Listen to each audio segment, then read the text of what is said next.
The hour is upon us to begin our meeting this evening. The first item on our agenda this evening is the consent agenda. Hopefully all of you have had an opportunity to read through all the information that was in your packet. Yes. And at this point, I am seeking a motion to Move to approve. approve. Thank you, Mr. Hall. I second. Second. We do have a correction to the minutes. Thank you for joining us.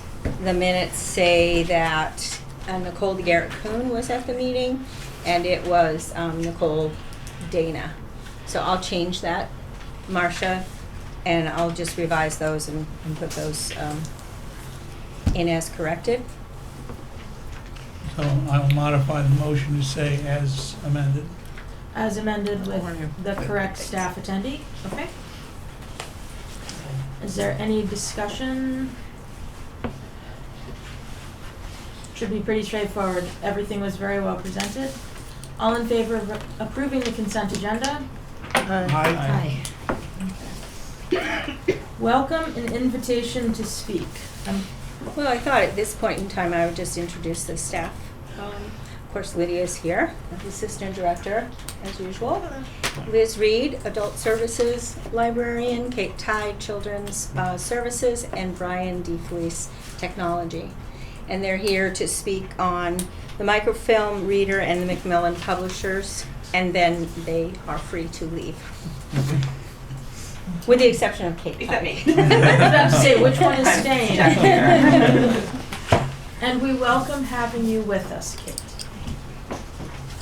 Okay, the warrant is circulating for signatures. I believe it needs to head down to that end of the table. I think it's for you. Yep.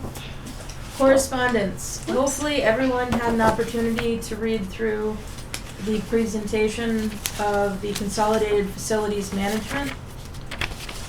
That, by the way, is going to the Board of Selectmen. Okay. At the department head meeting this morning, Tony Musico said that the school department had accepted or signed off on the MOU, and Okay. it is going now to the Board of Selectmen. So it's been, I don't know, how many years, John? Well, if you go back to the first committee that I was on, it's maybe 5 or 6 years. Right. And I don't think that was the first time it was being discussed. Okay, also you should have received a copy of the Massachusetts Board of Library Commissioners State Aid Award information. And again, we are pleased to have the first deposit in the bank account, and we look forward to the second deposit sometime in the turn of the new year. April, usually. And we did receive a letter from the selectmen after I had made the packet up, referencing the joint meeting of the Library Board of Trustees and the appointment of George. Very good. So moving on to old business. The microfilm reader. And we have 3 people here to speak to us and help us have a better grasp on where they believe we are heading in terms of microfilm reader or other assistive devices Or digitization. or digitization. And or. Well, we do want to continue to digitize anyway. So that's, that is a given. But as far as spending the money on the reader, Lydia and Liz and Brian have been working really hard. We met last week. They did a field trip to Walpole. Brian actually, or maybe somebody else, Liz, I don't know. They've gone to other libraries to take a look. So whichever one wants to start. So we used to use the ProScan 3000, which is actually the same model that we looked at over in Walpole. We used to use that over in Quincy. I had went ahead back in May to get a quote for how much that would cost us. It's a tower, a actual microfilm reader device. There's software that's actually loaded onto that tower, and there's a little additional fee for on-site installation and training overall, we're looking at, I'm just gonna round up here to $10,000, all things considered. It does have some nice advantages in that when you put a microfilm reel in it, it'll bring it up on the screen and it lets you crop it, it lets you change, the resolution, make it brighter. You just have a lot more options that you would have than the one that we have downstairs. Another really good feature of it is that if you can save anything on it as a PDF, so you can email yourself a copy as opposed to just printing out a copy. Or plug your flash drive straight into it. Plug your flash drive straight in. It would be a massive upgrade from what we have now. What we have downstairs is very analog. It's a projector light that projects the image of the film onto a glass screen. This is computerized. It's a computerized microphone reader. Correct. Yeah.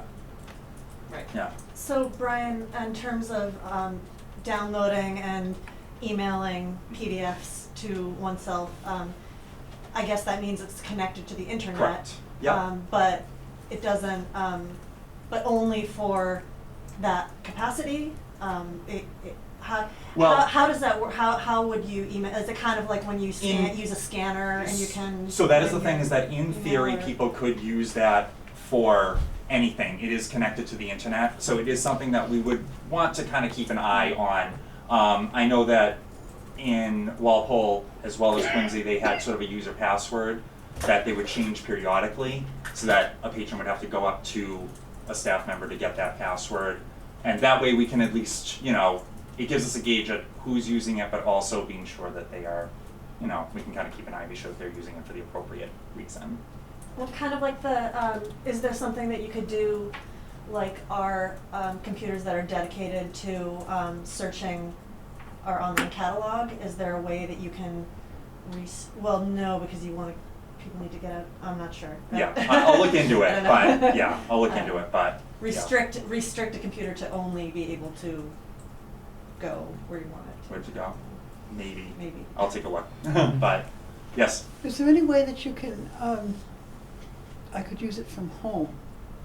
No. Okay, No. I'm glad to hear Yeah. that. Yeah. Well, and it is right there in the corner between the director's office, the administrative office and reference, so it's not like it's in a separate room either, so it's gonna be a little bit easier to, And that was a little bit Surreal. of a concern that we had about what we saw at Walpole, is that the one that they had in Walpole was tucked away in a corner in a study room with their historical stuff really out of sight. So they reported very low usage, but it's also not somewhere that I feel would get a lot of usage unless you were specifically looking for it, whereas with here, would be much more front and center. You can't walk through the second floor without walking past You it. got it. From where Right. we put it. I spoke to my friend in Brookline, he's the head of their collections there. They have it on one of their more main floors, similar to how we would have it. And they have very steady usage there with their Scan Pro. People know that it's there, they go use it, and one plus side that I hadn't even considered is that he has found that most people can actually figure out how to use it themselves.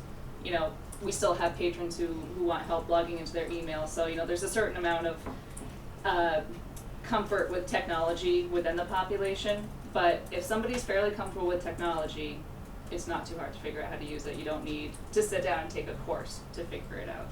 and we have repeat users, so once they learn, we have people who spend hours. So once they've figured it out, they're not gonna be asking for much help. Do you feel it would be easier to train staff on as well for cross-training purposes? I think the reference staff would take right to it. Yeah. Yes. A couple questions, sorry, Margaret. no. I figured that the blocking of copying of not safe for work stuff would work the same way as you now limit access through the internet stations here at the library, if you do. Yeah, we don't filter. Yeah, we don't filter. Okay. But we face the computers out. So almost all the public computers are facing people. So that's a good way to not filter, but, keep behavior Okay. reasonable. The sec- Filtering is an imperfect science because you Oh, want I- people to be able to see National Geographic and. I just thought it was probably useful at this stage to identify what the risks might be, and even if our answers to them aren't perfect, at least we've surfaced the topic. I'm not expecting perfect. The second of my three questions is, and this comes up typically at university copiers, where copyright material, you're getting multiple copies, so an instructor can distribute them to a class, but it's not really allowable to do that. Now, I don't know if that could ever arise here, because more and more of that kind of material is behind paywalls. But did you give any thought to that kind of use? I don't think this machine would be any different than anything else we have. I wouldn't think it would As far as be. that's concerned. It's just that the things that make it so user-friendly also make it attractive to use for right purposes and wrong ones. So I'll treat that like the first question, just mentioning that this is something that has been an issue with copiers in some other settings. My third question, my real question is, did you look at any other machines to come to the conclusion that if we're gonna get one, this is the one to get? No. Brian had looked at several. Yeah, there were a few that I had looked at. This one was sort of the one that sort of stuck out because other libraries, like Walpole and Quincy, it was what I was most familiar with. So, I mean, if you'd like other quotes, I could certainly No, it was more like, do diligence. what made this one superior? Was it its features? Was it its reliability? Was it its price? Yeah, pretty much All all of the three. above? Yeah, like all of the above. It just seemed like it was the superior one. We're replacing a very cumbersome old machine with something a little bit more sleek. It's not as much, it's not that big unit. It'd be a table with several pieces of equipment on it, with higher capabilities, because it can be used for other purposes than just a screen reflecting a microphone. Brian, correct me if I'm wrong, but I think you were looking at options for getting different kinds of machines used. You put in a bid on one or a claim on one from yes. another library. Yeah, what I had done was because sometimes through our freebies group that we're part of, we get updates from libraries that are looking to kind of offload some of their used anything really, in this case technology. And Manchester by the Sea had emailed and said, hey, we have a unit, we've gone completely digital, we're looking to get rid of it, and I had put my name in for it. I did not get it, because it is kind of like a lottery-based thing. So I did try. But as far as these machines go, it's kind of the ScanPro versus the old clunky traditional machines. Generally speaking, or the Scan Pro equivalent, something along the lines of Scan Pro. And I did receive replies to my inquiry, and people wanted to get rid of their old clunky machines, but they said it didn't print any longer and it's hard to use, but we're willing to give it to you. And we thought, Yeah. we already have one of those. Thanks, but no thanks. Yeah. So, Marguerite. thank you. Can I ask you about Walpole? How, you say that they don't get much use of their machine. Their machine isn't often used.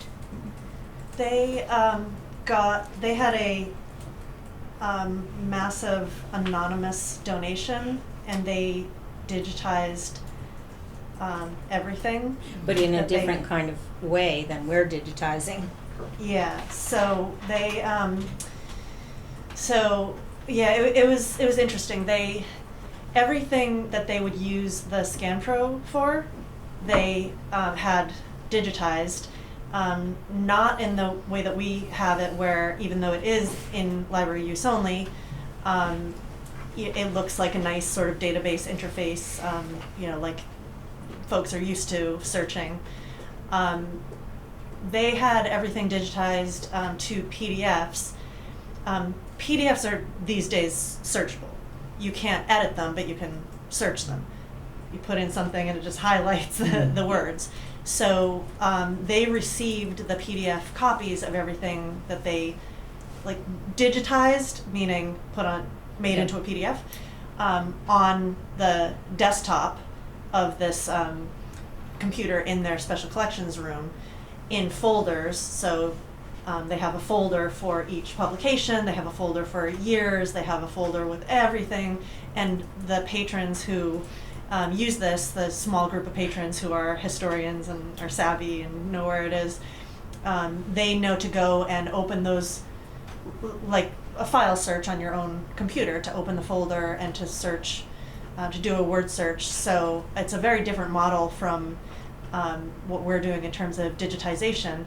Nevertheless, their patrons who do use this, they now know to go and open up those files and search for whatever they want, whether they're opening, a particular date or year, or whether they are using the search function. They no longer need to go get a reel and put it in the ScanPro.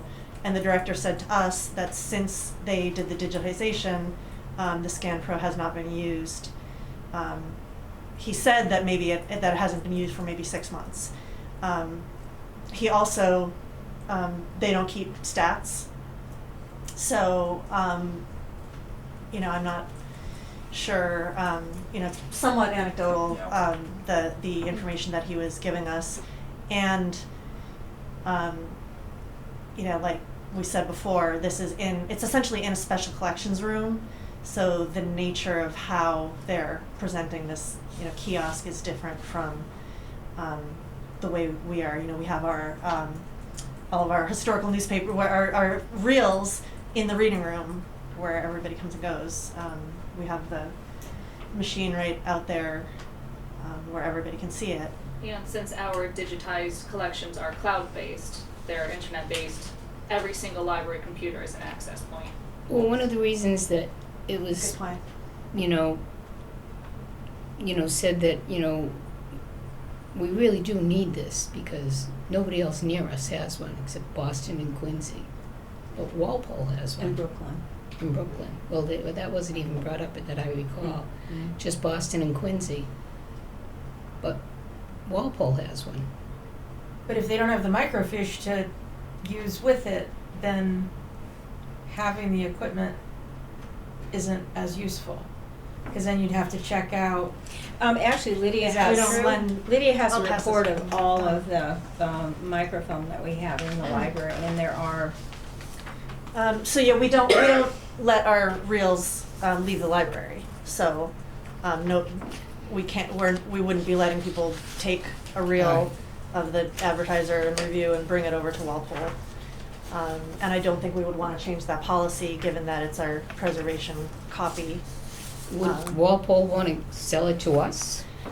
We asked. I asked, and he said no, but maybe.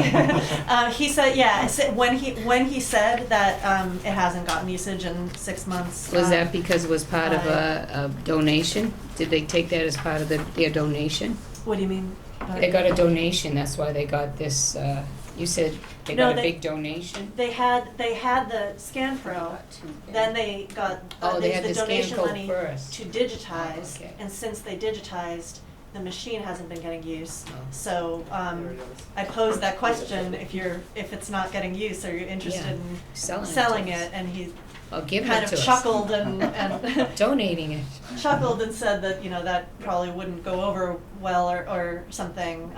But of course, it's not really my place to be wheeling and dealing with it. But, so I don't know if we'd have any interest in revisiting that or letting it go. Did you talk to the director, or was this somebody who could make this decision? This was the This was director. director. 'Cause this was kind of a comment. It was kind of a, it was some banter.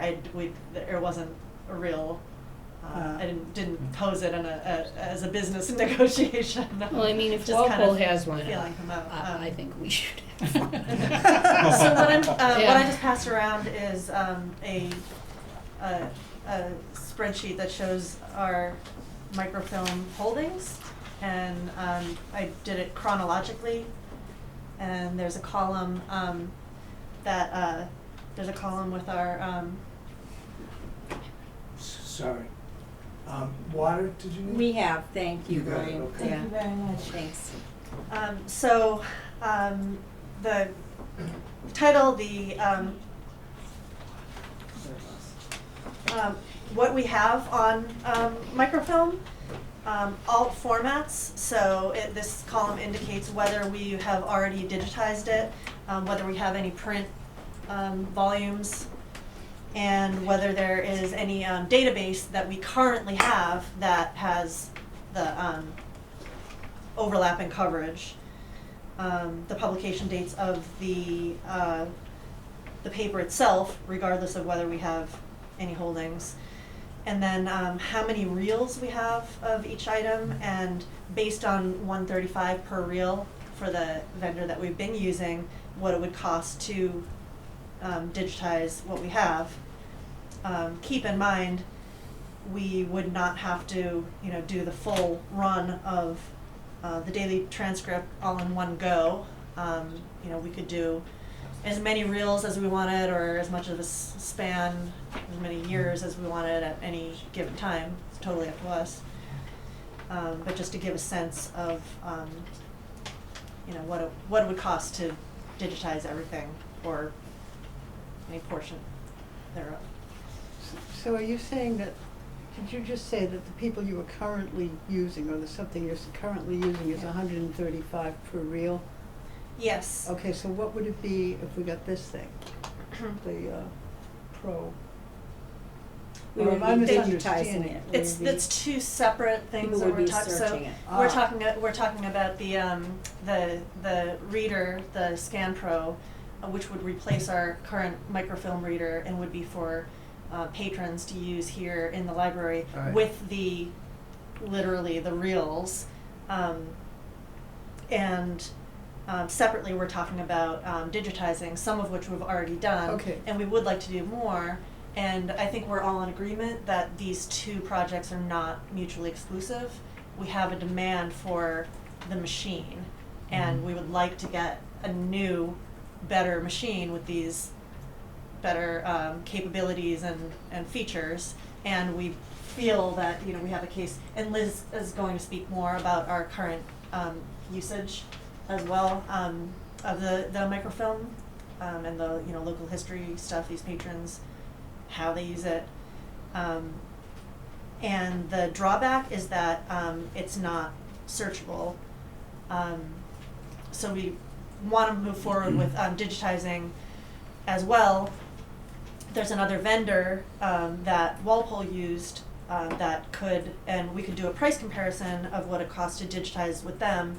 But like I said, with this other vendor, what digitizing means is converting them to PDFs and then have them locally on your machine, It's not and the in the PDFs cloud. are Yeah, it's not searchable. cloud-based. So they're not on the cloud, and Yeah. the interface is more clunky as opposed to what we have through the vendor we're using, which makes it look like a searchable It's database. important to know that all of the newspapers we have, though, are copyrighted and cannot be out past the libraries.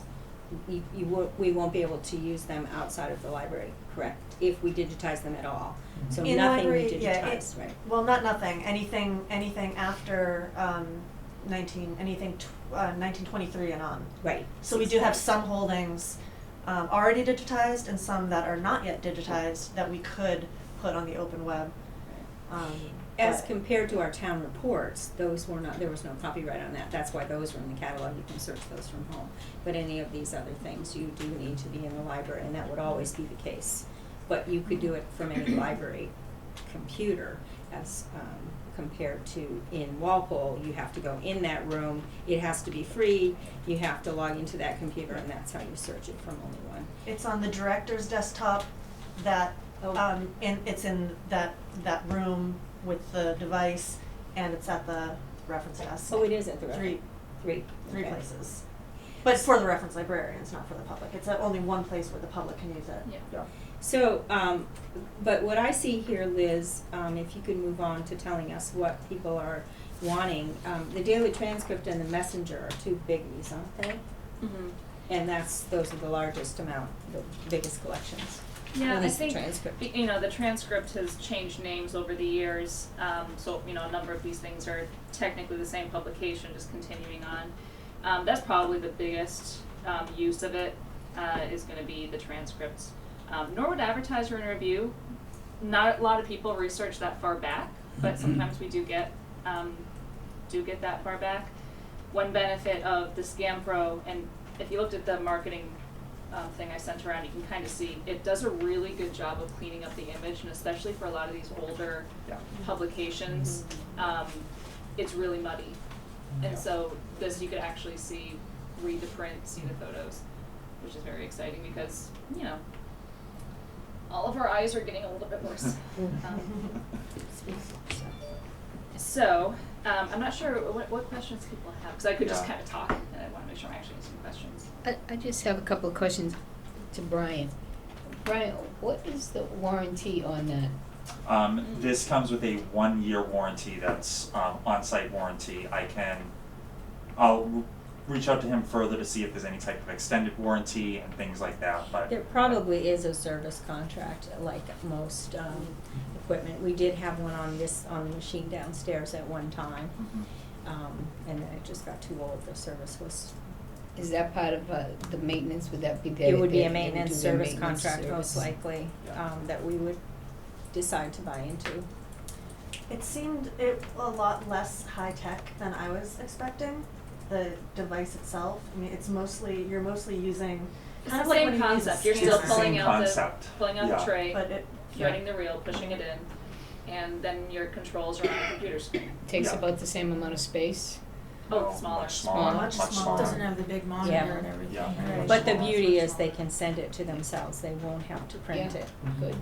And So in terms of the sending it to themselves, I'm still kind of back with John here on the whole copyright and method of making sure that if you take this and PDF it and send it to yourself, Yeah. what is the mechanism of the device to attach that information? Because if you're just taking a section of a page of a document and sending it to yourself, is there a way that the device links the specifics of the source to the page that arrives in your inbox later? I don't know, I haven't worked with this, so. I think it's really up It's to up the to the user. researcher to Okay. make sure that they're documenting all of that. I'm not quite sure. You guys might be able to Yeah, I don't answer know that. how But curious about the it's gonna ethics be of no this. different than it is So now. what? Somebody Yeah. just prints it and brings it home as Right. opposed to sending it. Not on the Yeah. library. Or searching the New York Times or the transcript on our list of online databases. Right. But if you print it off at the library, then you can scratch on it right away instead of having all these things show up in your inbox. Yeah, I'm not sure. Okay, You I- can it go was just- to, if you go to our list of databases, you can go to any number of publications and search and download a PDF from them as well. Any of the If you Gale use the databases Flipster and- app, yeah. you can print the entire magazine out of Flipster. Okay. Mr. Hall? Are there any resources, sort of like a Consumer Reports or Yelp, for these kinds of devices, for library users of these kinds of devices, where you could find prior experience rates of unsatisfactory performance or reliability in one place? Well, pretty much everybody I've heard from has this equipment, the Scan Pro, and speaks highly of it with that in Massachusetts, not just in this area. Okay, so, I honestly don't think there's enough so companies there's out there to more warrant than a Walpole consumer in our report, so. experience base, a lot more. I was, There's Charlotte, just- I think, addressed my question. Although Liz was right, there probably are a lot of, when we started a lot of players researching in this this game. stuff, Scan Pro is what came up over and over and over. I mean, that's again. who we see at conferences demoing their units, and ScanPro's the biggest game in town. Yeah. So it's reliable. Does what librarians want it to do. Good. So what is the next step on the, The price. I had a question for Brian, something that came up when we went on the field trip. Oh, With sorry. the quote that you have, it includes the whole package, Yep. the monitor and the stand and the Correct. device and software and the installation. Mhm. And one thing that you and I were wondering about was whether you could get your own monitor and stand elsewhere? Is Yeah, that so something you were able to look into? basically, as part of the price that I had just mentioned, there's an optional, it's $380. It's a Dell 24-inch rotating monitor. What that allows you to do is that you can display it horizontally and do like page 1, page 2. You can flip it over, and you can have it take up one big page. It sort of flips as you go. And the old Um, newspapers were Yeah. longer. But But- I think we kind of saw in practice Yeah. there is that if you're going to be having your little control panel of adjustment tools open, you're not Yeah. going to want to flip the thing tall. Right. You're going to want to have it Right. Yeah. landscaped. Oh, I see. Yeah, so it Yeah. may be worth So- maybe looking into a cheaper standalone monitor. There's that potential might- to bring right. down the quote. There's potential to bring down the by, quote by yeah. that, because that's just an Getting- optional feature, Because not monitors something that we. themselves aren't that expensive. Because monitors themselves aren't that expensive, so, yeah. What was the quote again? Yeah, let me get, I'll give you the exact. You're so cut. Was very close to 10. Yeah, it was about 10, 8, 9, 5, 50. So without the monitor, it's $9,445.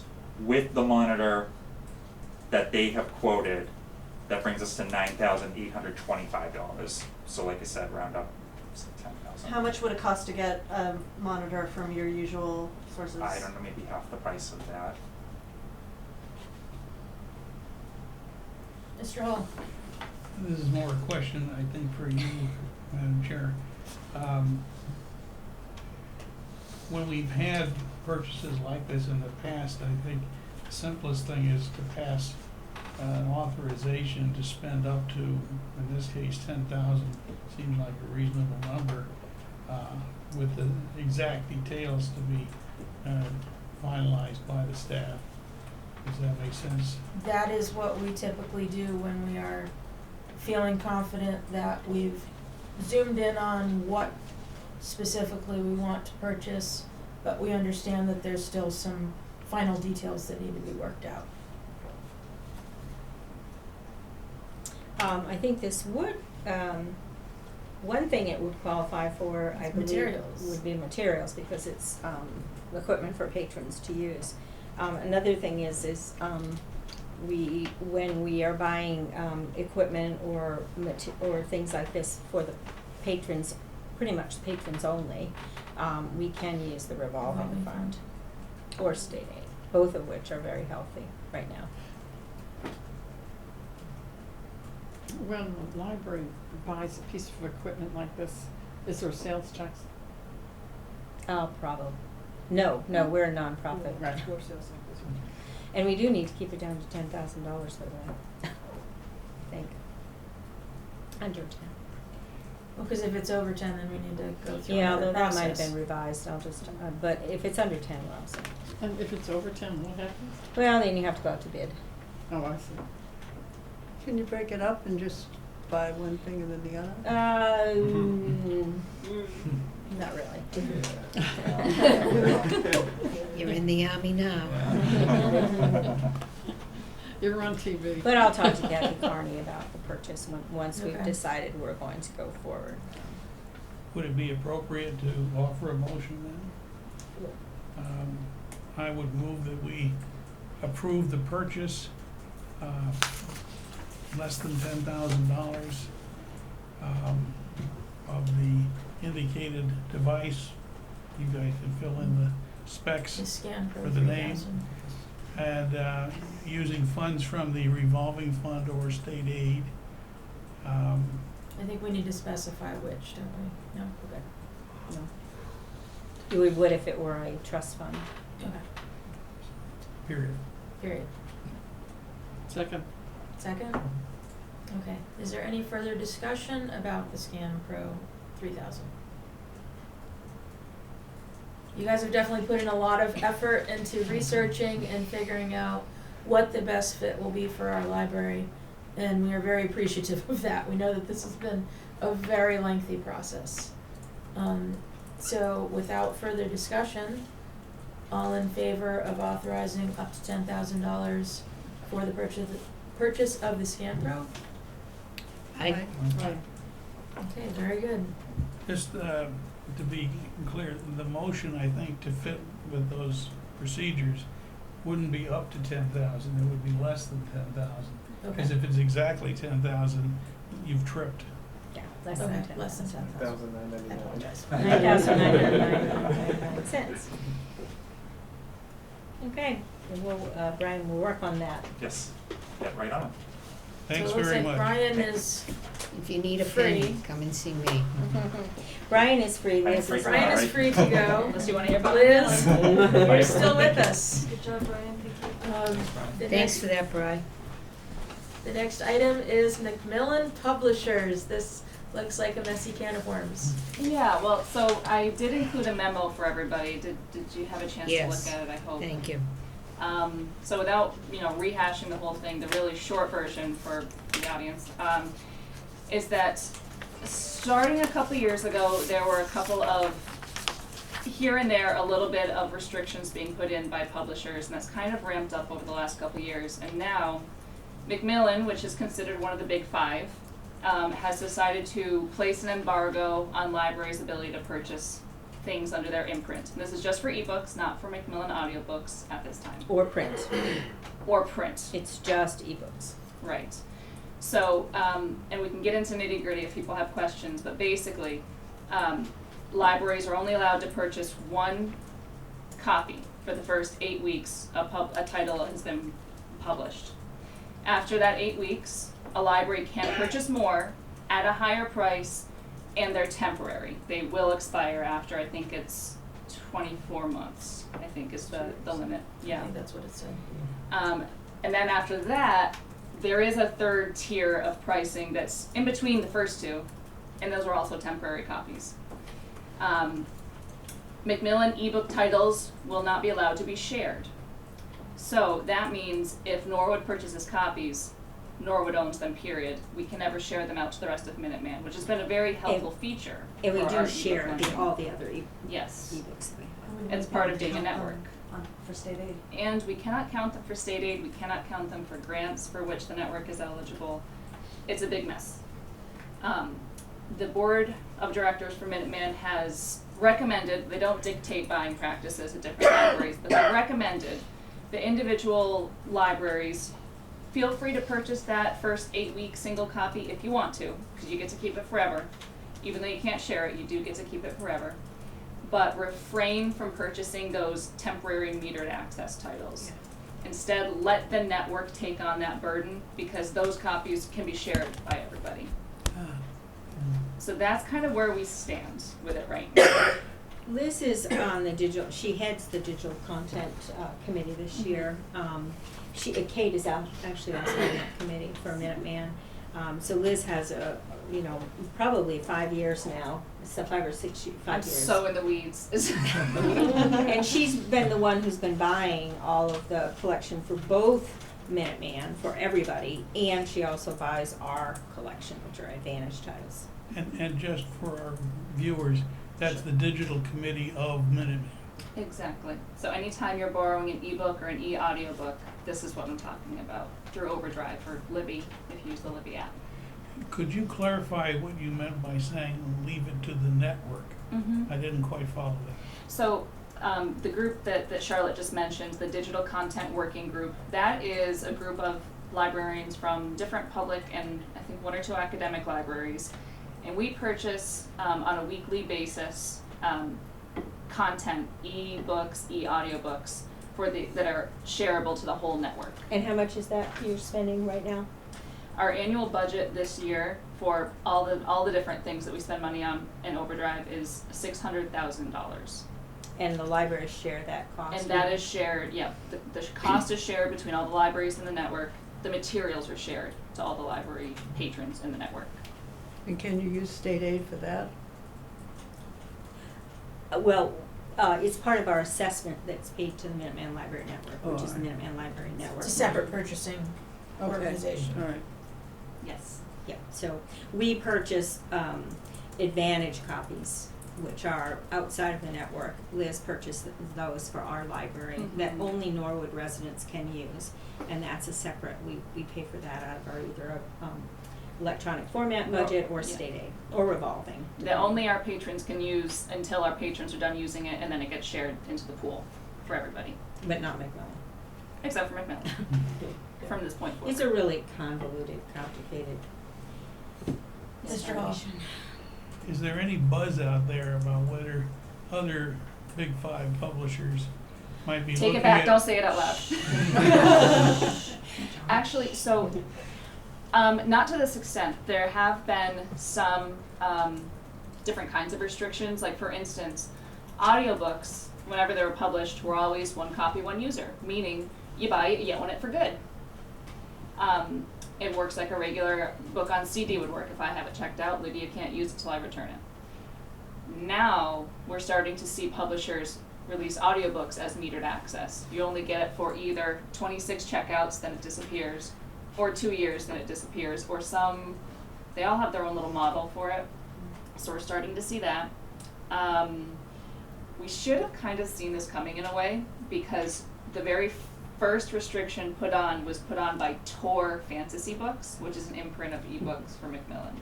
So they were testing the waters a couple years ago, before they decided.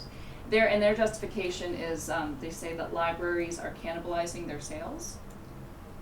I think they're just mad we only buy about 5% of total of all the publishers that are available to us. Yeah, and they and, account for and 5% of our purchasing. there was a very lengthy document in your Yeah. packet that showed you where Macmillan sits in the amount of sales. Yes, so anyway, through the discussion within the network, a couple of libraries decided to have a conversation with their board of trustees saying, look, this is kind of what we're coming up against right now. What do you think? Because other really major library systems across the country have decided to start boycotting Macmillan. That if you're not going to play ball with us, we're not going to play ball with you.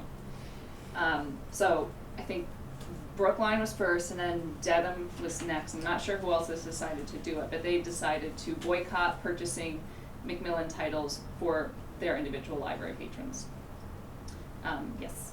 Do you mean all Macmillan or just the ebooks? Just the ebooks. Just ebooks. Yes, no, good distinction, just the ebooks. We'll still be buying the print versions. And we'll still be anyway. buying the e-audiobooks. Unless you guys tell me not to, I suppose. But we don't think it would have a very big impact if we boycotted other branches of the Macmillan Company, because we'd be the only ones doing it, and that's not going to mean a whole lot to them. I just took a look, as Charlotte said, our Norwood patrons using Macmillan ebooks within our library and across the network only accounts for about 4% of our patrons' borrows, which is tied just neck and neck with Harlequin Romance. The other big publishers are far and away, we borrow more than we borrow Macmillan. So we wanted to bring this up to you because other libraries are discussing it with their boards and see what you would, if you want to take a stand or if you just want to wait, if we want to just wait this out. I don't know what Liz's recommendation is. Well, it's really up to you folks, I suppose. Yeah. To decide. When I read that, my immediate reaction was to boycott. Okay. But our patrons will have access to the book itself, the title, We're not through other punishing the patrons. through other Punishment's been done. means, print Right. and CDs Print, and large things. print, audio. Yeah. They'd even have access to the ebooks that the network pool is purchasing. And there's also publicity that Minuteman has done, and elsewhere there's a banner up notifying patrons about this to kind of pull them in the loop and Yes, you can see it yourself. Minuteman.overdrive.com. That's our ebook catalog landing page. And there's a banner at the top of the screen that says simply, some publishers are making it more difficult for you to use your library. And you can click the link there for more information about the detail of it. And ways to contact the publishers to make yourself heard. What was that? Minuteman? Minuteman.overdrive.com. Ms. Cummings? I'd like to say that I think that the amount of time that it takes for the library itself to handle that 4% of the ebooks is disproportionate to the amount of people taking out the ebooks, and I also would like to just have it removed. If we're talking about how we feel, that's how I feel. I feel that we should take it off because it's just too much trouble. You have enough to do without having to go through the rigmarole of one more thing, one more administrative thing to take care of. Well, in terms of us purchasing the one copy that stays within Norwood, where does that fall in the grand scheme of your purchases and time constraints and whatnot? Because that's a copy that would stay here permanently. Yeah, that would be what would be included in the boycott if Norwood decided to boycott. I just would not purchase that copy. I probably purchase once a month, sometimes a couple of smaller orders in a month. I'm looking at Lydia because she has to look at all my invoices. So in terms of my staff time to make sure I'm not accidentally purchasing Macmillan if this body decides to boycott, it wouldn't take up a big chunk of my time. I can filter them out, I think, probably when I'm searching. Mr. Hall. A couple of thoughts. Back when I was in graduate school 40 plus years ago, there was an onslaught of large raises in the cost of academic copies of journals in all kinds of fields. And I'm talking about many times the price. And they had the same arguments, and the libraries were looking, because they might have hundreds of journals that were affected by this, and they had no alternative within their budgets but to just slash what they were buying. So I think in the long run, the publishers took a rare product and made it unsustainable after having spent the previous decade deliberately running up the number of publications that were out there. So I think sometimes they have to get burned enough by mass reaction to realize that they've gone too far. But I think a boycott, a part of that is more harmful to us than it is to them. I like the idea of saying that first copy is worth the money to us. And our friends and colleagues are not recommending that we stop buying those, so we would keep buying those. Those other copies where our friends and neighbors are saying don't buy them also are not really worth the money, because there's so many restrictions and so much higher price that in our judgment it's not worth the money. So I would be comfortable supporting Norwood Library going along with what seems to be the middle position that has been developed by the folks who are looking at this from a statewide perspective. Are you saying Dedham and Brookline, or? I'm saying not boycott. Oh, okay.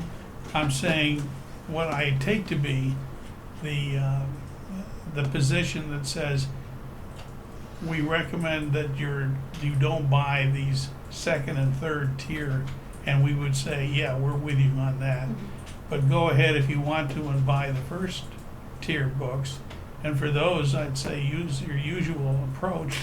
But if you find something on the gray zone, maybe it's worth getting, maybe it isn't. This would be a practice to tip it into it's Macmillan, so all ties go to us. Ms. Montgomery. I'd like to know, John, why you think that it would be more harmful to us to boycott than not. It's because of the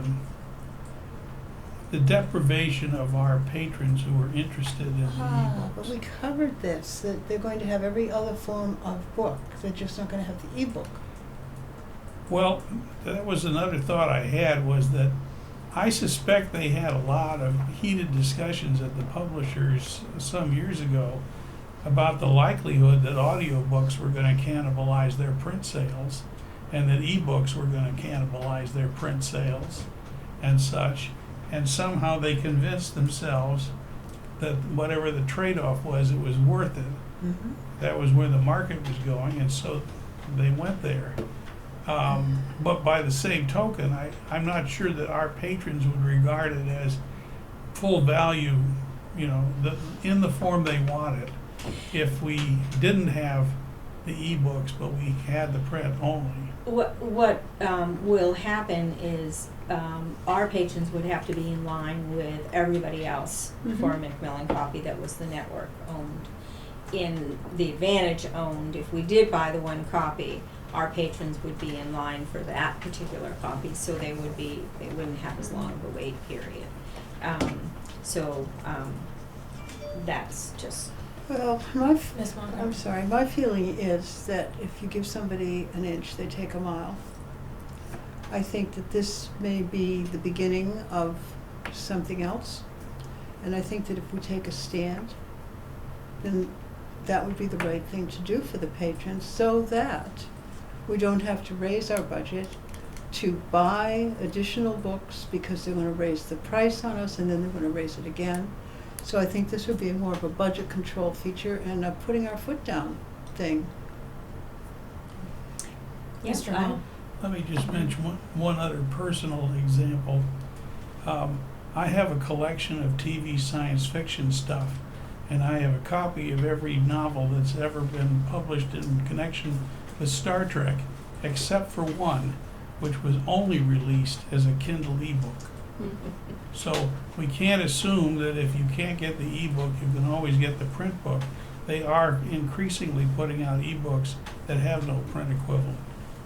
And there are an awful Also lot of true. ebooks which we cannot purchase because Amazon Kindle won't do business with publishers and libraries.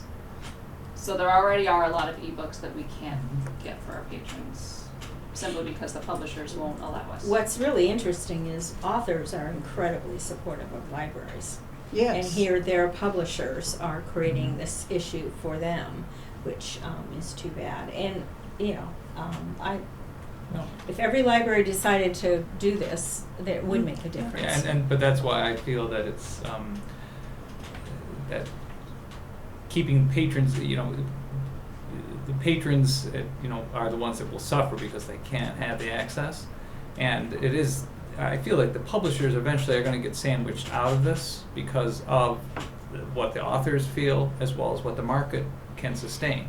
Because if everyone does this, then no one's going to want the ebooks anymore, right? If you can't, if access is too expensive, then why bother? I'll just go to the library and get the copy out and print. You know, I think it's, for me, it feels like just a wait. I agree with that kind of middle ground. Buy the copy if it's worthwhile, so the patrons have access to it. But don't you know, monitor it and see what the trend is. Obviously, I think if other publishers start to pile on, then that's when a firmer action. You know, I mean, I do agree with that. I feel the same way. I usually do. It's like if you know, you need to set that example. But I think in this case, especially, I'm that's my concern, is that they will start doing that with publications as well. That it will only be available e-version. Well, as a board, I think that Liz is looking for how we I'd say are join the choosing to boycott. move. Me too. Join the boycott. I move we join the boycott. Join the boycott. And perhaps rather than do a motion, we might just do a show of hands between join the boycott versus follow the lead of what That's the Minuteman's lead, yeah. Yeah. And my suggestion is a show of hands for I think each. that that's reasonable. So we have two different ideas out there that we've discussed in the last several minutes. One of them is to not choose to purchase any Macmillan ebooks as a library, and the other is to purchase the sole copy that would be entitled to only our residents. So I just wanted to, what would you like to see us do? I personally am in favor of a boycott because 4.5% of our circulation is not a big impact on the daily life of our patron, one. Purchasing one copy that has to be shared between our entire town is actually probably going to lead to more frustration because of the hold list situation. And three, the boycott is nationally having an impact because Macmillan has contracted a business consultant.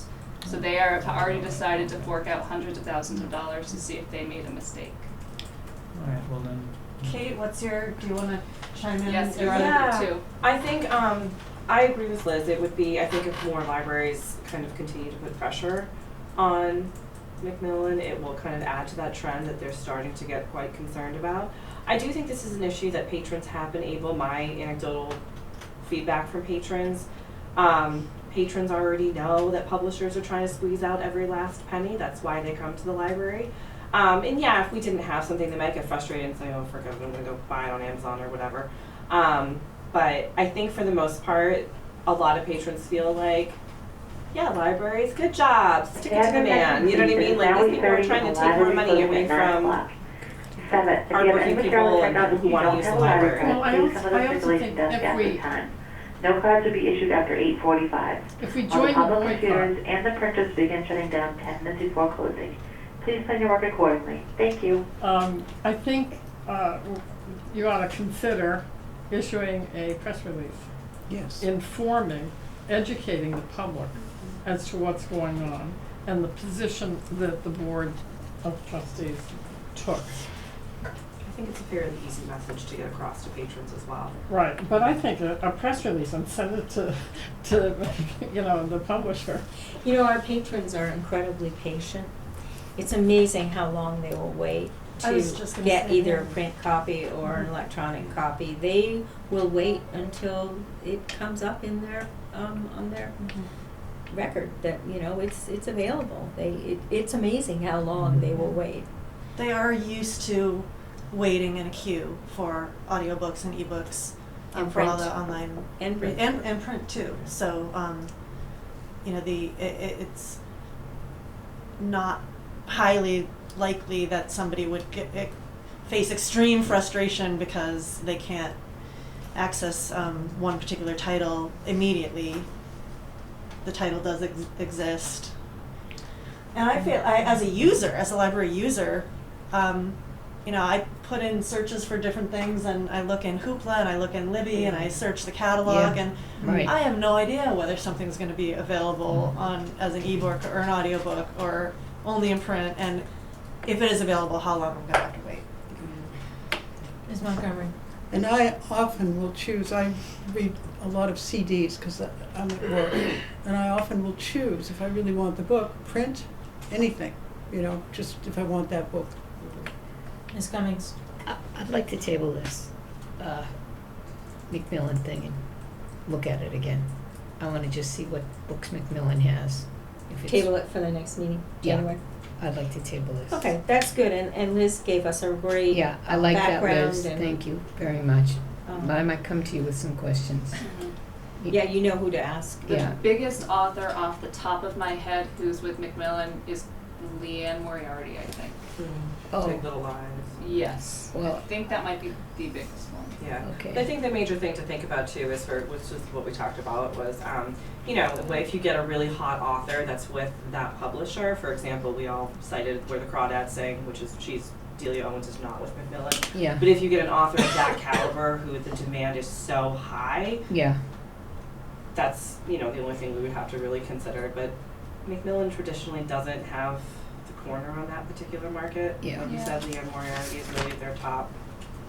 Fiction And that's writer. just, I think, I'm not even positive. Yeah.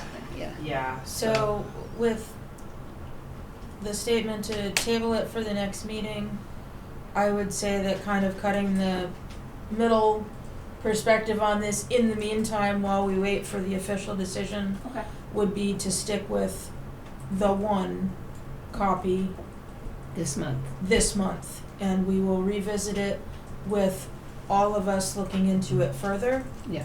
And if you have additional sources that you would like to pass on to us, As you all are perusing and interacting with your other colleagues, we would greatly appreciate that. ALA and PLA are, giving out information constantly on this, so we'll have more information in January as Okay. to what else is going on. Ms. Montgomery? I would be pleased if Liz would send me, anyway, an email of anything she finds out before the notes of the next meeting. Well, that's what I We'll- was yeah. requesting. Yes, we'll do that.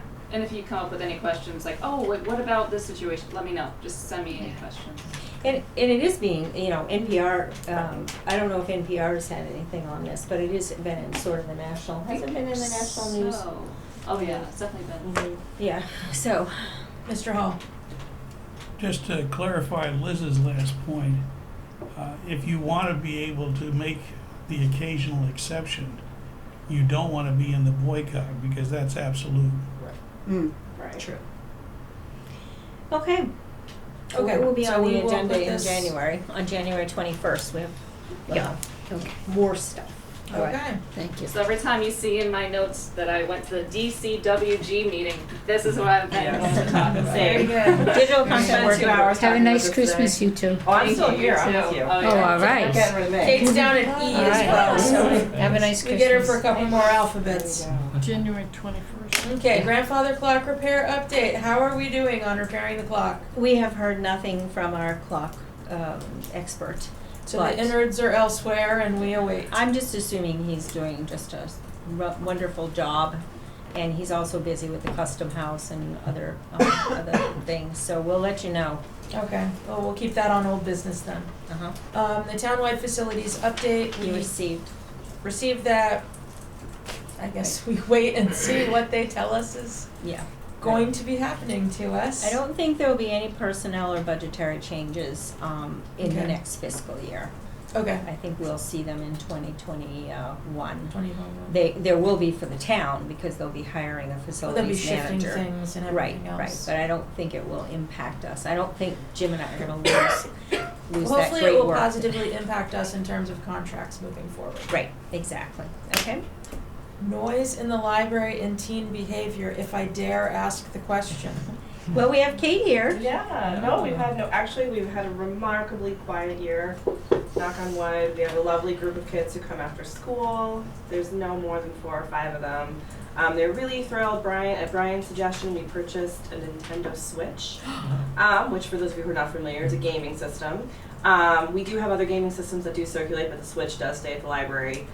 We also purchased extra game controllers, and we have a TV in our program room, so often after school, we hook up the Switch for them, and they really enjoy themselves in that back program room, which we are not using at that time. And tell their parents that they're doing their homework. Yeah. Yeah, excellent. Absolutely. Not on the street Always corner. good. Good. Trouble library. Yeah. And now for item E, Ms. Ty. Okay, so LSTA grant update. I know we have some board members who were not here when I submitted the grant last year. So the Children's Department received a grant from the Mass Board of Library Commissioners it's called Mind in the Making. And it's based on the work of Ellen Galinsky, who published a book by the same title. Ellen is a researcher in early childhood ed. She, I think, now works for the Bezos Foundation, I'm pretty sure. And a lot of her work centers around the kind of environments and skills that children need to be in and learn in order to become successful, productive adults. And so, for example, in Mind in the Making, she identified 7 life skills, which I can send you more information on that. But the main line has all come down to, there's been a lot of research in how children acquire different types of skills, be those social emotional skills, be they academic skills, be they literacy skills. And what it really comes down to is probably something we knew all along, in that children's work is to play. And so the Mind in the Making grant is really focused on helping libraries create play spaces in their library. So we are super lucky, and if any of you have been downstairs, you know this. We have already many play spaces. We have a wonderful community that has donated many fabulous items. We have a play kitchen, we have a train. I put up on Facebook one day that our old train table died, and within 2 hours someone called me and said, I have a train table for you. And so it's great to have all this wonderful stuff that people have donated. But the grant is really to take those play spaces to the next level and create age-appropriate areas within the children's room that sort of really encourage imaginative play. So we did receive the money. We are $10,000 to do this. And yeah, so we are ready to go. We also have a plan for what we'd like to do, and the first phase of our plan is underway. We are in the middle of cleaning out what we do have. We do need to make a lot of room. As you know, from being in the children's room, it's kind of stuffed full of things, and while that can be sometimes a little overwhelming for staff, we've got a lot of feedback from patrons saying they really appreciate that we have things to play with. We were very favorably compared to other libraries in the area in that we're a destination library. Well, meaning, and after story time, parents may stay at least an hour. At least an hour. So in other words, people just don't come here for a program and leave, which is what they did years ago, because you weren't there to hang out at the library unless you were getting books or you were attending a program. But now people tend to congregate. We frequently have play dates at the library, people who come with their young children and want to meet up, people who form friendships at the library. And so this grant is kind of to keep facilitating that and making sure that happens in a positive way that has a good effect on children's pre-literacy skills. So we are going to be turning the area in the picture book room, and we'll still have the books in there obviously. The picture book room is going to be in a room for babies and toddlers. We have a huge group of families who bring in babies and toddlers because a lot of preschoolers are now in a daycare or preschool setting. So we do see lots of kids 3 and under. So we'll have like a nice soft rug to sit on. There'll be soft chairs so parents can get on the floor and play with their children. We will have toys that are being stored that are age appropriate for kids at that age. We're also going to be moving some of the board books into that room so the kids can use them as a play, basically as something to play with. People don't think of books as toys, but if you've ever seen a very small child, I mean, my daughter did it when she was 6 months, they can actually, if they watch you, if you read to them, they will start to turn the pages in the correct way. And they will start to mimic the sounds you make before they can even say the words of how the cadence of your voice when you read whatever story, The Very Hungry Caterpillar, to them. So that'll be that room. We'll have all kinds of fun things in there. And then the main room, we have a lot of furniture to move and find new homes for because we are going to hopefully build an indoor playhouse. We have found a wooden structure that Jim, our head custodian, is willing to help us put together. And it's going to be a very sort of like, I wouldn't say plain, but it's not going to look like something. It's going to look like a house, but it's not necessarily going to have bricks, or it's not going to look like a grocery store or a doctor's office. We wanted it to be as plain as possible so we could purchase sets and dress up things and kits so that kids could pretend that this house is... Would it be big enough for the kids to Yes, enter and yes. play inside it? Yes, correct. So it could be a firehouse, it could be a doctor's office, it could be the grocery store, it could be an ice cream shop, it could be a library, it could be whatever. And we would have different kits that would reside around the room that kids could take out and put on some dress-up clothes and have some toys to really kind of build imaginative play around. And we are going to be removing the iPads. If you're not familiar, we have 4 iPads in the children's room that are for public use. Those will be removed and repurposed. Brian has some good ideas for that. And we're going to move one of our study tables. We're still going to keep 2 of our large study tables because we do get a large crowd of tutors and kids and parents working with their children after school on homework, like school-age children. So we will still have 2 large study tables for kids to work at. And we're going to move the play areas more to the middle part of the room, kind of like right in front of the desk. We are also hoping to purchase some new seating, comfy seating for parents and kids. We've had a lot of the chairs in the children's room since our last renovation, which was 20 years ago, and unfortunately we had a couple of dads and one grandfather kind of squish one of the chairs, which was very horrifying for them, but they've been well loved over the years, so I think they've seen their service. So we'll be doing that. And we are going to be creating a YouTube video with Brian's help. Brian's going to do some filming for us that we hope to release on NCM, giving a tour of all the new spaces and all the new things to play with once we are finished. So the grant runs from, it started in October. It runs from October till September. September 30th. Yeah. All the money has to be. And so we'll probably begin purchasing things in earnest in January, once we get rid of the purging part of the plan. And we will supplement a little bit from the Gallant Fund, which Yeah. is to be used for the Children's Department. And Andy Howard Yes. gives us a donation of $1,000 every year to be used Yeah. in the children's room. So Okay. That will probably go supplement. towards the seating, because The there are some seating. grant rules about furniture Okay. that we need to be careful of. Very good. Yeah. Nice. We'll keep So, us yeah. abreast of Oh yeah. the developments. I'm sure you'll be the first to see if you just come in. And I don't know if you noticed, in the packet, Liz most likely talked about the fact that she submitted a letter of intent for a grant, an LSTA grant next year, a $10,000 grant, which is called Civic Hub, which will be the Adult Services Department. And I wanted Liz to be the manager of that grant, because that grant will run from October, if we get it, which we do Have get a our solid grants. track We always, record. we have a track record of getting the grants that we submit. That would run from October 2020 to October 21, and I won't be here, so we would want Liz to finish up all that. May I have your reporting. attention, please? It is now 8:45 and the library will be closing at 9 o'clock. If you have any material to check out, please come to the circulation desk now. All the public computers and the printers begin shutting down 10 minutes before closing. Please plan your work accordingly. Thank you. Ms. Cummings.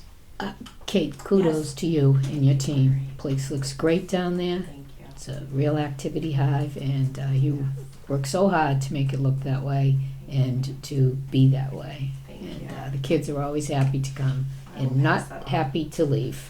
As my colleagues in reference can attest to when they hear the screaming. Yes. We take it as a compliment. Well, and the children's job. programs have so many people now that most of the programming is being done in the Simone room. And the Yeah. children's program room is saved for a few baby story times, and so they're able to use it for other things, Yeah. That's which good. is good. Good job. Great.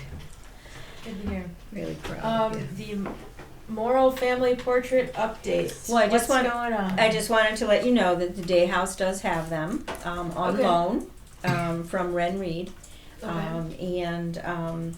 So that's where they are, after we had the little update that I had for you, Right. the little, whatever it was, the miscellaneous advisory on that. Wanted to let you know that they are at the Day House. Okay, very good.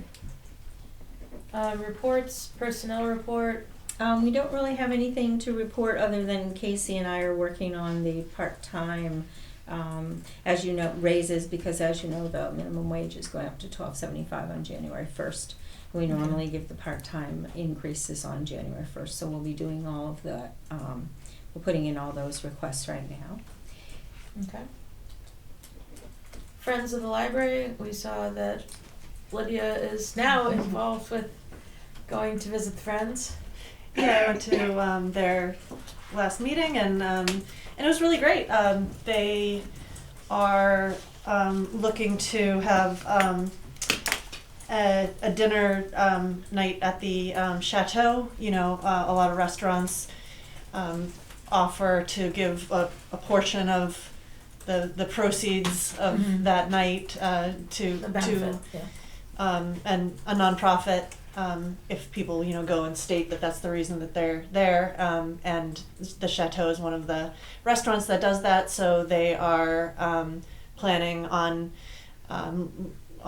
arranging a night, and Good. would like to, you know, advertise it far and wide. And they talked a lot about wanting to reach out and reach out to their membership, and they recognize that a lot of the members do say that they want to be active and involved, and they would like to find ways to engage them. And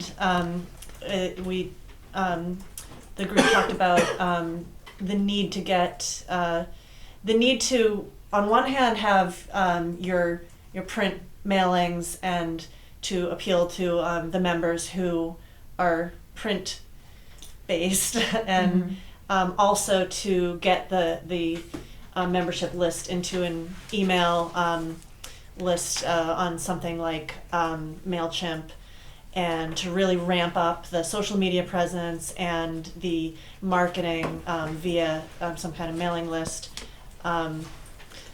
I don't want to scare away our new trustee, but I did tell them, it was right after you had met with and taken your tour of the library, and I did sing your accolades in terms of somebody who understands branding and marketing and things like that, and they expressed great interest in meeting you and seeing if you might have some advice. And Sure. I'm not sure if the president reached out to you or not. He said that he might regarding. He called me the other evening yeah. to see if we, as a board, were going to be assigning a new trustee, or a new trustee was going to step up to fill the void left when Deb Henry left from both the board and the Friends of the Library. And that was something that I wasn't comfortable addressing directly with him without talking with our membership as a board. I don't know if there is a board member who would like to become the liaison to the Friends of the Library for the board. My thought was, Lydia has had a lot of interest in connecting with the Friends. We've never had an assistant director before, so it always had to be a board member who was the liaison. And I think that it would be appropriate to have the assistant director, who sort of sits on the board, be the liaison without having to have a trustee. So in the past, you went as a staff liaison, and a former trustee went as a Well, trustee's I liaison. didn't go as a staff liaison as much as I went and presented the budget, and, you know, went as the director. But I don't see why that couldn't be combined in one person. I intend to. We probably have it Continue in to the go. board, in the bylaws, though, Yeah. that somebody is assigned. Is What appoint- is I it? don't remember if it's in the Is bylaws. it one meeting I a think it is. month? Pretty sure it is. It's one. Yes, and it's at nighttime, What day of Not the week? every month. not every month. Sometimes if they have a program, they don't have a meeting. What day of the week? Wednesday nights, at 7:30. Wednesday nights at 7:30. Not quite once a month, and they said to emphasize that if a trustee agrees to come as a liaison, they have no responsibilities. It doesn't come with any added Do they meet- responsibility. The only responsibility is to And they come meet- back they've and been talk to meeting, us as a Yeah. board. Yeah, they've been meeting at Napper Tandy's. Oh, I would go if you want someone on the board along with. I would strongly encourage that. I wasn't sure where we were overall. I know that this isn't something that I can commit to right Yeah, now. I can commit to that. So we will have It was hopefully fun. both Lydia and Marguerite involved to bring back information Yeah. to us from the Friends of the Library. Thank Do- you very does- much. Does their budget pick up the tab? No. And when if I'm going doring scheduled hours, then I would not be imbibing. Sadly. But no, Excellent. everybody it's Then I will just a reach out gathering to place. Dan. Yeah, right. I will reach out to Mr. Corzelius now that I know who I'm telling him will be Yeah, joining just give them. him all my contact information. Very good. Thank you very Yes. much. Been a long time since Strange Man called me, so I'm gonna just let that. Okay, moving on to new business. There is the article that all of us received on library fines. We Yes. have brought this up before as a board as a point of interest.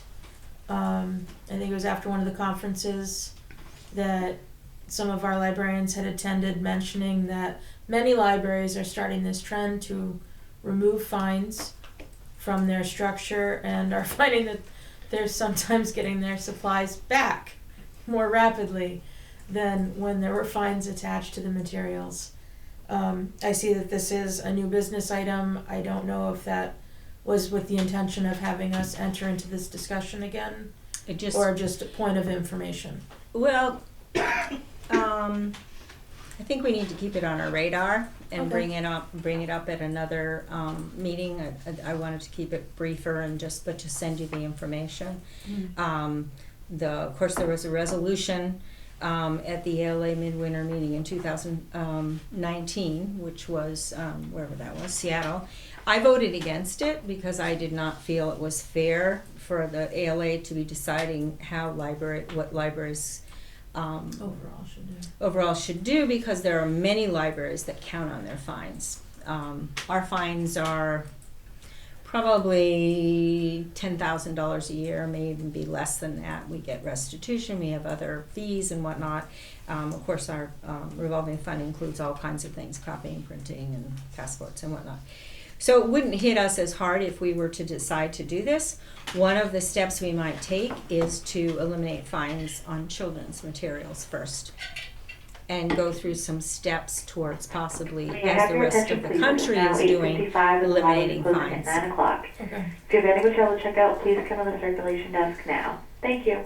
But it was a big, NPR had this online article, and ALA moved last year, which has been almost a year now. So it should be on our radar that we may want to think about this. So maybe we could have it on the agenda, not in January, because January we're going to be talking about other things, Macmillan, but maybe in February. And we'll see also, I'll be forwarding you information as it comes out so that we can make a decision.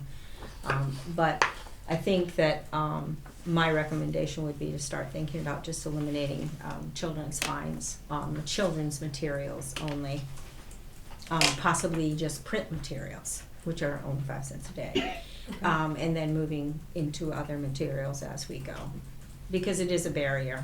There are parents that probably don't use the library because they have had fines and they're embarrassed and they're humiliated, and they don't want to come back to the library.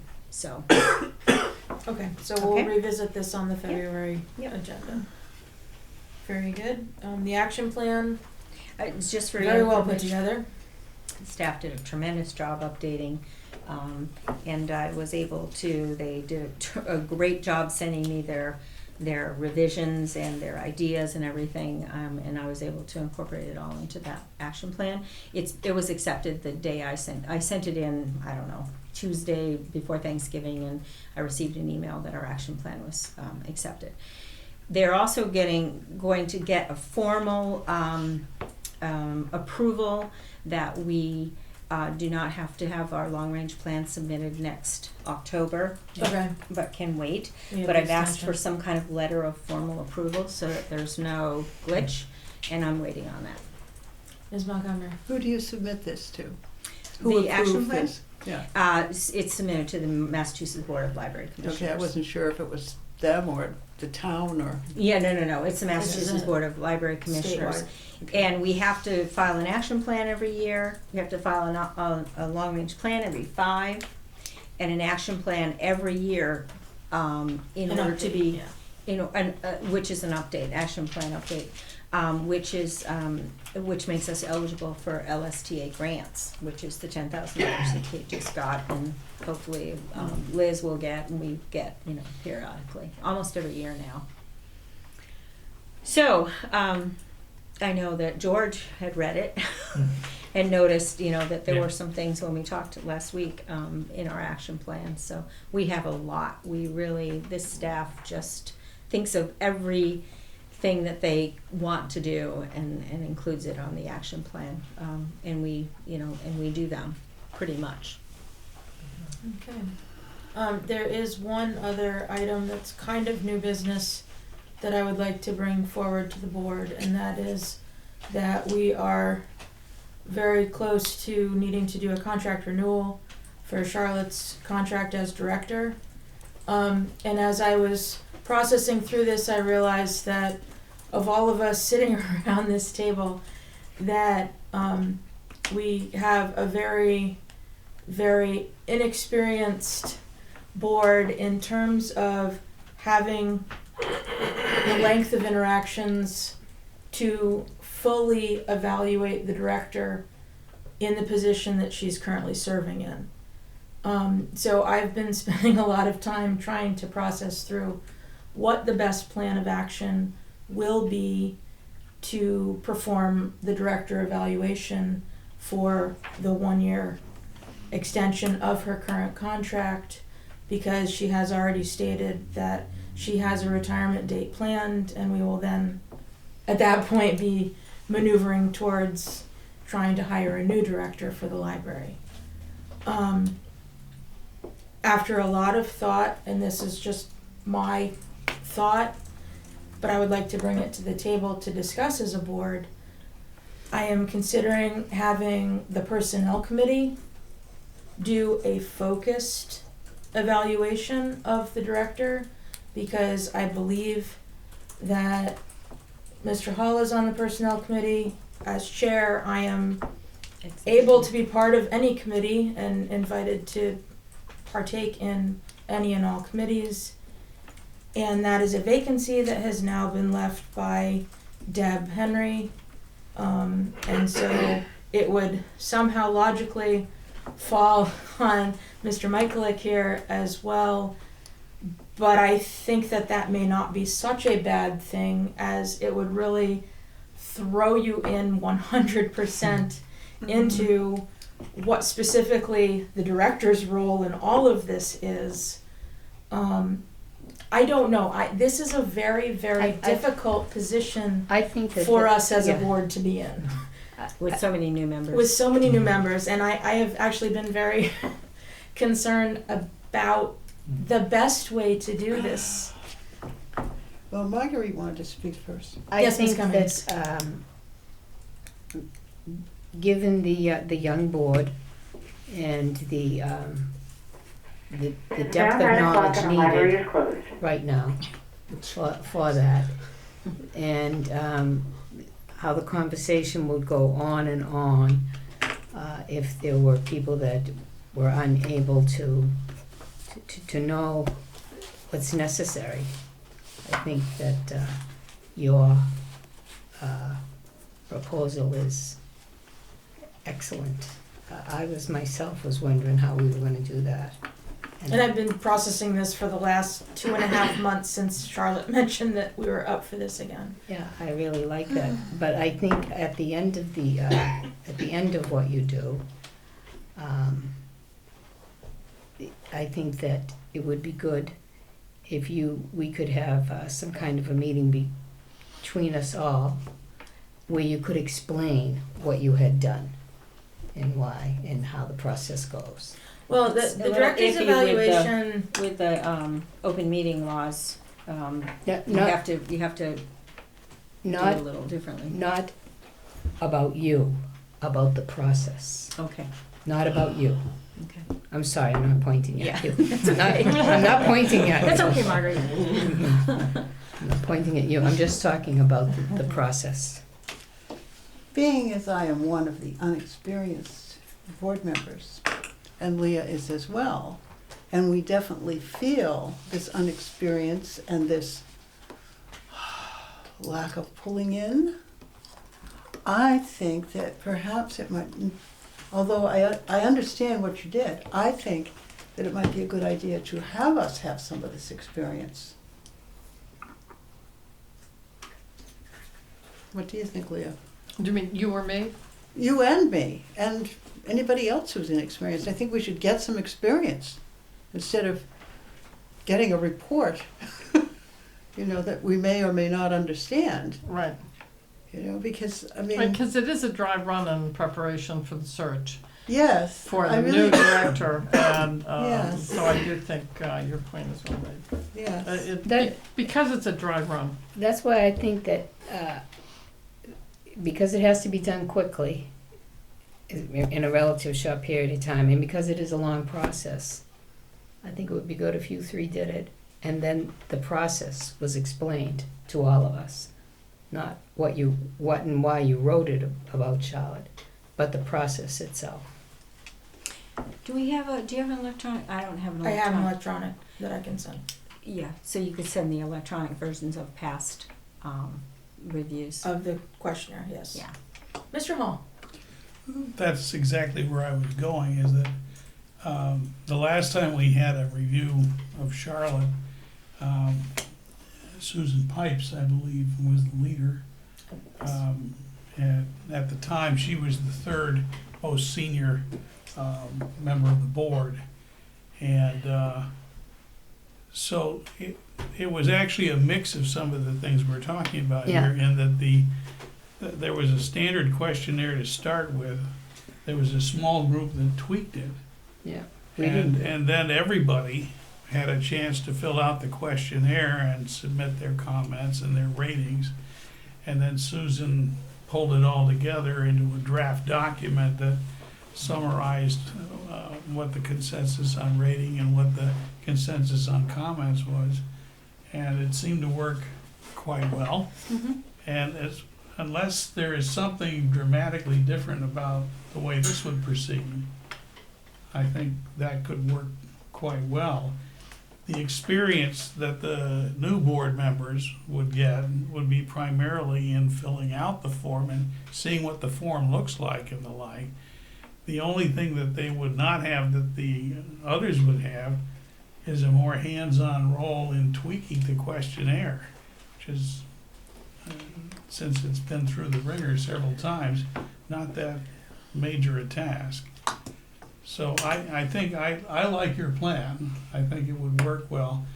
I think I understand your concerns that in some respects having the committee of the whole be the review committee, but that presents its own problems, not the least of which is the deciding when the open meeting law becomes involved.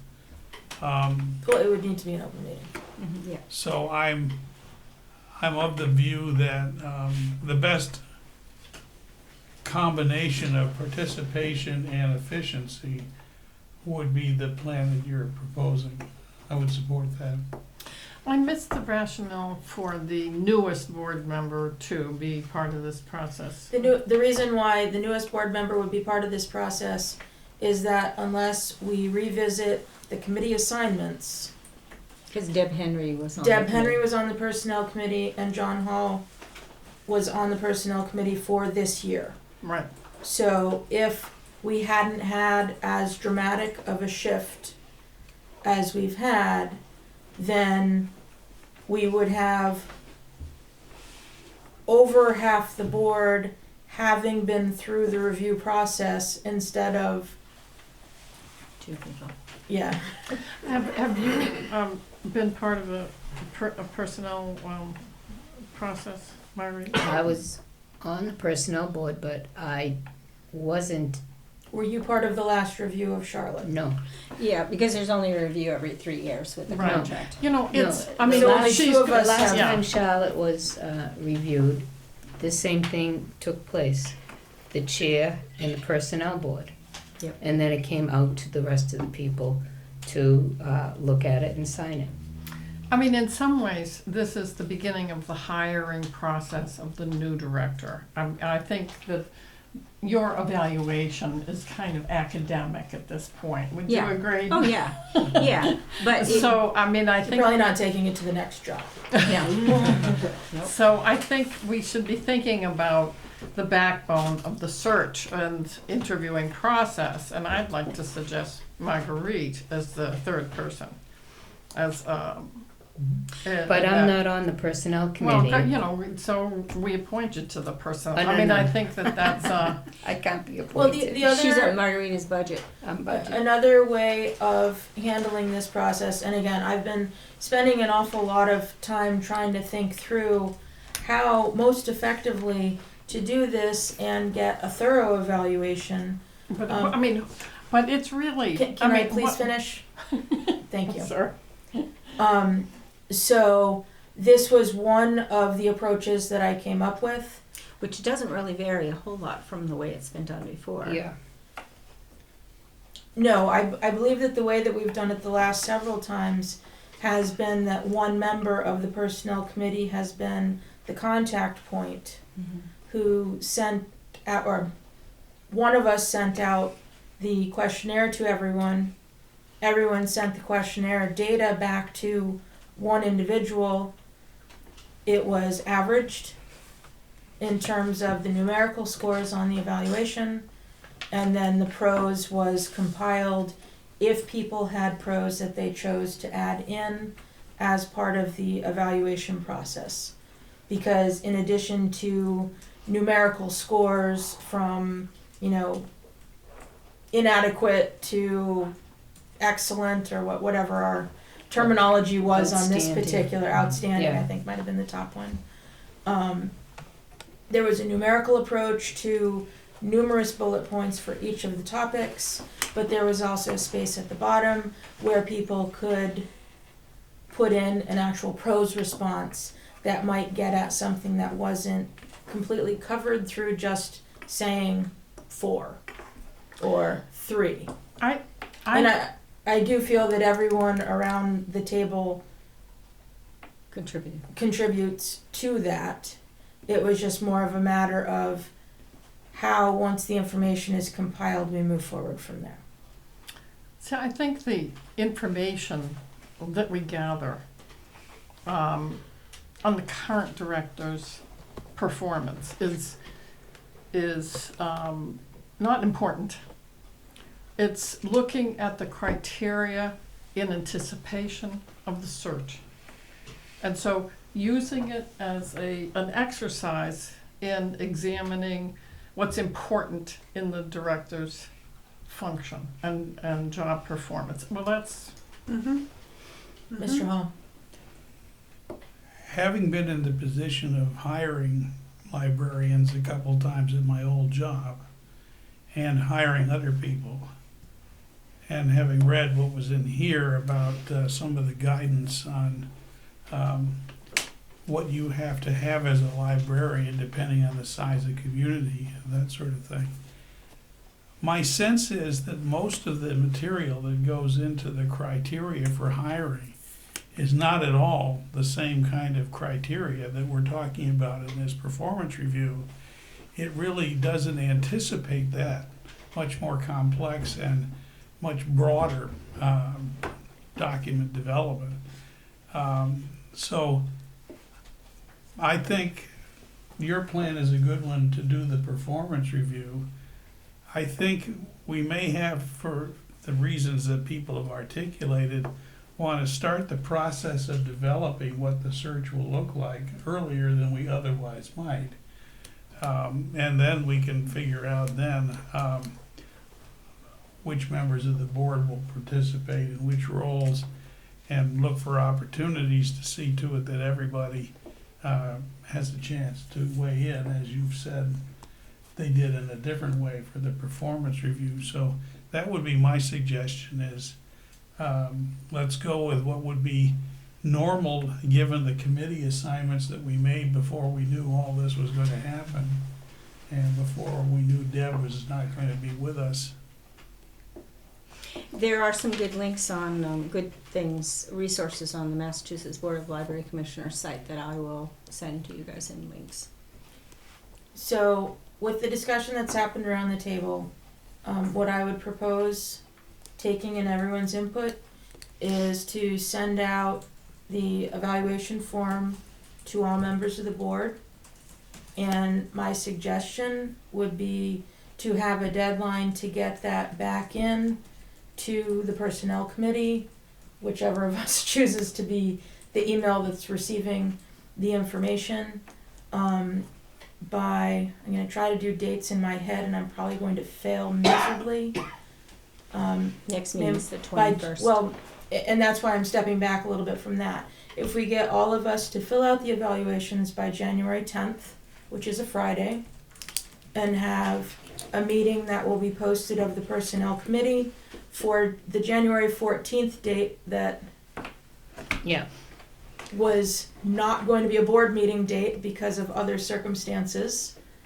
Then, when we meet as a whole board on the 21st, we will be able to go through the process, the rest of the process together as a board. And you can go into executive session for parts of that. Correct. Ms. Montgomery? I'm questioning, you're sending out the evaluation without us having the information that we might need. Oh, let me see, I don't even know what a question would be. Let's say, do we think that Charlotte is buying enough books? Okay. And so we don't know how many books other people are buying or any of these, you know, like the whole That's overview. That's kind of- that's the way it is, though. When you know, Exactly. right, right. But Donna, excuse me. Sure. But Donna, that's the way it is when you know. You can write down. I don't know. I don't know the answer to this. You can just write that. I don't know. This is what I know. This is what I don't know. It's not a test of you. It's just a test of I can answer this question. This one I don't know. It's okay. You don't have to know all of the answers. Because my concern was if we're doing it on a scale like, let's say 1 through 5, Yeah. and I say in this area Charlotte's a 3 and a 2 and a 5, I don't want to tweak it in the wrong way just because I don't have the right information. You can just say, to the best of my knowledge, these are the answers. That's all. All right. Or the other option is that if it's a question that you honestly don't have If you a don't have, rating system because you don't have experience with working with the director in that capacity, it is perfectly acceptable to leave that one blank. just leave it blank. And then Yeah. the averaging rubric that will be taking place will be skewed. out of 5 instead of out of 6 results. Yeah, so just So it don't won't answer. count as a 0, it will count as a, So it's not I how you can't do feel. this It's one. it's not how you feel. It's what you know. But could I just say one thing? You Yes. know, I'm not taking exception with you, Leah, but I do just want to say one thing. Charlotte's evaluation is important. Everybody's evaluation is important. When you work, your evaluation is very important because it reflects on what you've done that year, not how badly you've done or how well you've done. It's just what you've done. What impact have you made? And it's important for the person who's being evaluated to know how well they've been respected that year, how well they've been. to hurt your feelings. Oh, No, you no, hurt no, my no, feelings. no. Oh, no, no, no, How no. how much? I've been director way too long for No, any but of my feelings. I just couldn't let that go, and I'm not saying Okay. it because I think that, you know, perhaps you didn't understand when you said that. I was like, whoa, wait a minute. Every evaluation's important. You know, I just, if someone gave me an evaluation and said, you know, you can sign this, you know, whether you like it or not, I don't care whether you like it or not, because, you know, it's really not that important, then I would be like, well, it's very good. Well, I like what you said about me. I know, but, you know, that means absolutely nothing. That's not important because nobody looks at these. You just go. How long have you had your job here? I'm in my 11th year. So they're all important. So I've had 3 evaluations already. They're very This is important. the 4th and And- last. And it's important, it's, because every single day, everybody comes to work, every hour that they're here, in any job they do, any job, it's important, because we're all important, everything we do. so I definitely ask for everyone to, you know, sincerely look through the questions, and if it's not an area, like some of the questions are gonna be about budgeting. And the majority of the people around the table haven't been intimately involved in the budgeting process. Those may be ones that you would choose not to put a response into if you haven't had the opportunity to really look through it and have we are professionals here, have a professional opinion on how the tasks have been handled. Mr. Hall. Couple thoughts. I think you'll find when you see the questions that few, if any, of them require familiarity with objective data. They're more qualitative than quantitative, more, as Sarah said, experiential. And if you have the experience, then you'll know what it means to you, and if you don't, then you can say, well, I can't rate this one. As for Marguerite's comments on Leah, I didn't take important to mean that. Okay. I took important to mean there is less of a range of outcomes riding on this. you know, if you imagine the range of reviews and ratings that Charlotte might get, it isn't going to make that much difference in terms of her record and reputation and raises and who knows what else. But what we do in terms of ratings on searches, that determines who the new librarian is. And it's in that sense, I thought, that you were making your point. Yes. And it, you know, that's how I took it. Thank you for restating what I said. Okay. So is everyone comfortable with where we are with this? I will be sending out that evaluation. And We we will want to have- post a meeting on the 14th for you? I would like to post a meeting on And the is that going to be 14th. 7:30 here? 7:30 here well, I will ask that Mr. Michaelick and Mr. Hall double check their schedules to make sure that the 14th works for us to gather for that. Yep. But it is my expectation that that is when we will meet here in the trustees room. Who will? Just the three of The you? personnel committee. Oh, And then okay. All we right. will, in open session the following week, be presenting the full evaluation. Okay? My contract comes up the same year that the union contract comes up, which is also going to be negotiated this year, which will be, not as, the trustees won't have as much input as in the past. There will be representatives on because now that it's AFSCME, it's done through the whole town. So it'll be a little different process, a lot different Which process. gives us a little bit more support for Right. it as well, which is Right. not necessarily a bad thing. Okay. The date is fine for me. The date is fine for you? Okay. And you'll be in touch with me once I'll you let you double check know. the house calendar? Mm-hmm. Very You good. know how it works. I do indeed. Were there any search warrants? There were none. Excellent. I'm guessing that there were no miscellaneous advisories? Nope. Staff or public remarks? Is there any chance that we could, do you want to abbreviate this tonight, seeing as it's getting so late? We all read. We all read? We all read. I am going to say that instead of going through exhaustive trustees' remarks, that I personally would like to wish everyone a very safe and blessed holiday season. Whatever you profess, I hope that you and your families have a very wonderful time together without tons of snow. Thank you. Right. Same to you. What she said. And now there is one last item that must be accomplished. Move we adjourn. Second. All in favor? Aye. Right.